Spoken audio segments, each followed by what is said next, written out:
And so I had that little bit of fire in me. I don't know if you can tell by my personality, but I'm not quite. I'm not soft-spoken. I kind of just go and grab the bull by the horns, and if it's hard, it's okay. And I go after the things that scare me because I know that in those times of fear, I am growing exponentially. If I only do what's comfortable, I'm only going to get the comfortable result. And that, to me, is boring.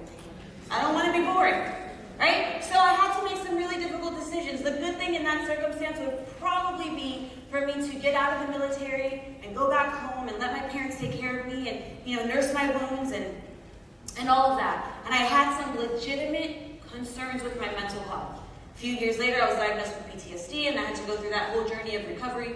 But I couldn't let go of that fire. And so I want to implore you today, don't let go of your fire. Students are difficult. Teaching is hard. The bureaucracy of this institution can be a challenge, but don't let go of your fire. If you got into this field, why did you do it in the first place?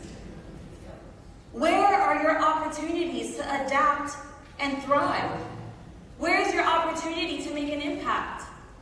And are you sleeping on yourself? There are people waiting for you to succeed. They need to see you do better so that they can believe that they can be better. I had such a beautiful experience with that. When I came to Broward College, I met someone who was in this room, Dr. Ulrich Balzora, and he changed my life. He changed my life. Not because he saw me as the broken soldier with PTSD, but he saw me as this woman that was full of greatness. I just needed someone to believe in me. I needed someone to see past the experiences, the grief, the pain, the trauma, all of those things, and say, you know what? I see that it's difficult for you now, but I know that there's a warrior in you, and you're going to make it because I will accept nothing less than success. He compelled me to be successful.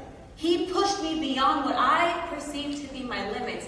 That little spark inside of my belly grew into an inferno, and it has carried me all the way to where I am right now, which is part of the reason why anytime Broward College calls on me, I will be there. Anytime you guys, as faculty, as staff, you have an opportunity to change lives, don't take it for granted.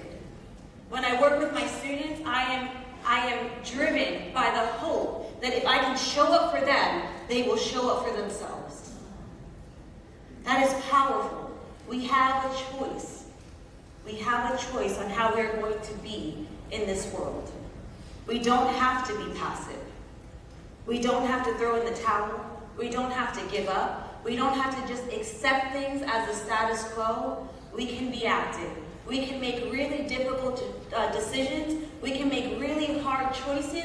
We can fight ourselves, fight through the fear, fight through the anxiety, fight through the depression, fight through the hurt, fight through the disappointment, fight through the expectations that weren't met. We can fight through all of these things and show up in a way that shows someone else you can do it too, because you chose to.